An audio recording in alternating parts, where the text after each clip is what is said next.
नमस्कार. कथा गाथाच्या या भागात तुमचे सर्वांचे मनापासून स्वागत. आजची गोष्ट आहे भगवान कृष्णाने केली फणसाची चोरी. वृंदावनात माधवदास नावाचे संत महात्मा राहायचे. भगवान कृष्णाशी त्यांचा परमसखा भाव. एकदा काही कामानिमित्त ते जगन्नाथपुरीमध्ये येऊन स्थायिक झाले. आता परमहंस वृत्तीचे होते. सकाळी भिक्षाटन करायचे आणि संध्याकाळी समुद्र किनाऱ्यावर फेरफटका मारायचे. आता आपले भगवान किती विलक्षण आहेत बघा. संध्याकाळी श्याम सुंदर बनून प्रकट व्हायचे समुद्र किनाऱ्यावर आणि माधवदासजींशी गप्पा मारायचे. असेच एक दिवस माधवदासजीने बघितले की भगवान जरा उदास दिसतात. मग त्यांनी श्रीकृष्णाला विचारले, काही कारण आहे का उदासीचे? भगवान कृष्ण म्हणाले, काही नाही. माधवदासजी म्हणाले, जर आम्हाला मित्र म्हणवता तर कारण तर सांगाच. मग भगवान कृष्ण म्हणाले, जेव्हापासून वृंदावन सोडून जगन्नाथपुरीमध्ये येऊन राहिलो आहे तेव्हापासून चोरी काही करायला मिळाली नाही. आता माधवदासजींना आश्चर्य वाटले. ते म्हणाले, महाराज चोरी? अहो, आता या वयात हे काम तुम्हाला शोभत नाही. लहानपणच्या सवयी आता सोडून द्या. भगवान म्हणाले, तुम्ही सांगताय त्याच्यात तथ्य आहे, पण काय करणार, आदतचे मजबूर. चोरी केल्या वाचून मन काही शांत होत नाही. माधवदासजींनी त्यांना समजावण्याचा खूप प्रयत्न केला, पण हे ऐकायलाच तयार नाही. मग माधवदासजी काय करणार? म्हणाले, करा चोरी. मग भगवान म्हणाले, एक समस्या आहे. वृंदावनात आमचे तमाम सखा होते चोरी करायला. इथे जगन्नाथपुरीमध्ये तुमच्याशिवाय कोणी आमचा सखाच नाही. माधवदासजींना आता समजले. ते म्हणाले, महाराज आम्ही? ते म्हणाले, हो, तुम्हीच आमच्याबरोबर चोरी करायला चला. माधवदासजी म्हणाले, महाराज आमचे पूर्ण आयुष्य भजन कीर्तन सत्संग याच्यात गेले. चोरीचा काही आम्हाला अनुभव नाही. भगवान म्हणाले, तुम्ही फक्त मनाची तयारी करा, बाकी शिकवण्याचे काम आम्ही करतो. काय करणार? माधवदासजी तयार झाले.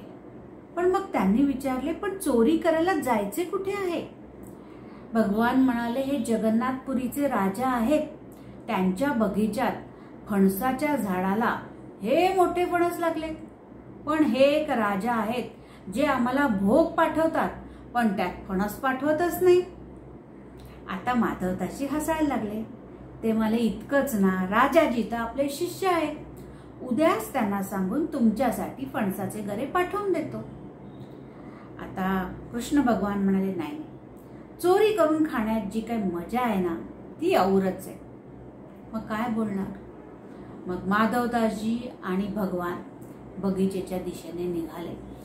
रस्त्यातून जाता जाता भगवान माधवदासजींना चोरीचे अनेक किस्से सांगत होते. चोरी कशी करायची त्याच्या पद्धती शिकवत होते. माधवदासजींना तर काही पूर्वा अनुभव नाही, त्याच्यामुळे सगळ्या गोष्टीला होला हो म्हणत होते. बगीच्याजवळ पोचले तेव्हा भगवान म्हणाले, हे बघा, हे फणसाचे झाड आहेत. तुम्ही आता झाडावर चढा, वरतून फणस पाडा, आम्ही तो झेलतो.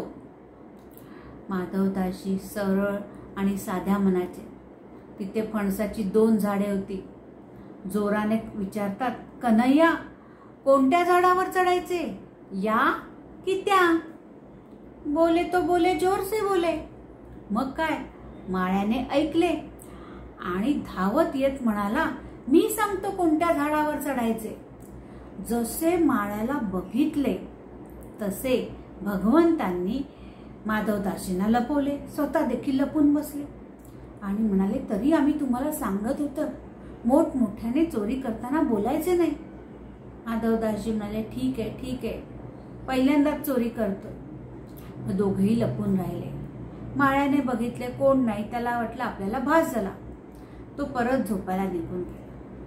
थोड्या वेळाने माधवदासजी आणि भगवान परत फणसाच्या झाडांजवळ आले. यावेळी मात्र भगवंतांनी त्यांना झाडाकडे निर्देश करून सांगितले, आता तुम्ही या झाडावर चढा आणि वरचा फणस पाडा, आम्ही तो झेलतो. माधवदासजी हळूहळू फणसाच्या झाडावर चढले. बघतात तर काय, झाडाला 2-2 फणस. वरतूनच विचारतात, कन्हैया कोणता फणस तोडायचा, हा तोडायचा की तो तोडायचा? बोले तो बोले, जोर से बोले. मग काय, बगीच्याच्या माळ्याने परत ऐकले, म्हणला मी सांगतो कोणता फणस तोडायचा ते. आता भगवंत काय करणार, स्वतः अंतर्धान झाले. माधवदासजी झाडावर हळूहळू उतरतायत, पण वेश पण महात्म्याचा घातलेला, धोती सदरा उपर्ण, मग काय फांद्यामध्ये अडकतय सगळे कपडे. हळूहळू सोडवत खाली आले. ते माळ्याने बघितले, अंधारात 2 दंडुके मारले आणि बांधून ठेवले. म्हणाला, उद्या राजासाहेब येतील, त्यांच्या समोरच निवाडा होईल. हे इथे तिथे बघतात, माझ्या बरोबर जे सखे होते ते गेले कुठे? माळ्याने विचारला, कोणाकडे बघताय? नाही, काही नाही. मग रात्रभर बिचारे बांधून राहिले. दुसऱ्या दिवशी माळी आला आणि त्यांना बांधून राजवाड्यात न्यायला लागला.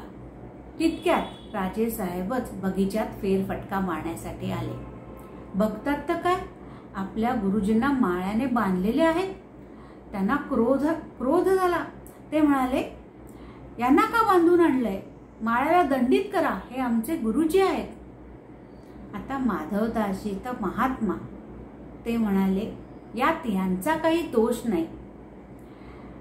राजे म्हणाले, कसे काय? आता बांधण्यासारखे काम आम्ही केले तर ते बांधणारच ना.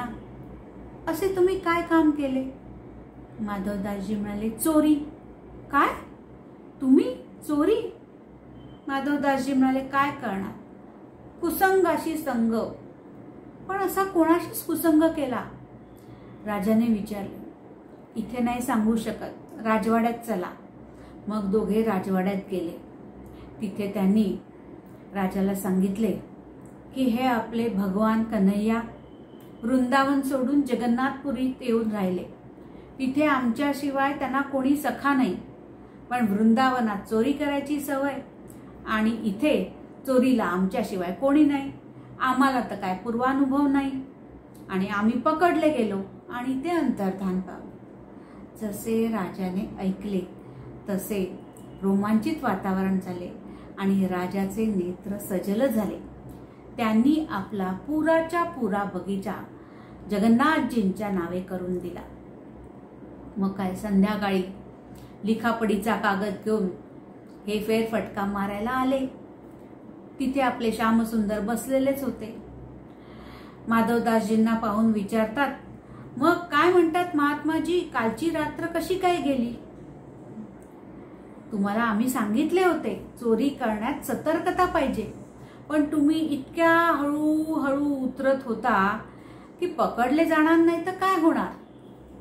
माधवदासजी त्यावर म्हणाले, आम्ही तर पकडले गेलो, आम्हाला 2 दंडे पडले आणि तुम्ही तर अंतर्धान पावलात. पण तुम्हाला काय मिळाले? फणसाचे गरे आणू शकलात का? नाही. पण आम्हाला जरी पिटाई झाली असेल तरी पुराच्या पुरा बगीचा आम्ही तुमच्या नावे करून आलो आहे. तर अशी ही भगवंताची लीला. यामध्ये फक्त प्रेम आणि प्रेमच आहे. फक्त आपण ते हृदयामध्ये भक्तिभाव ठेवून ऐकले पाहिजे.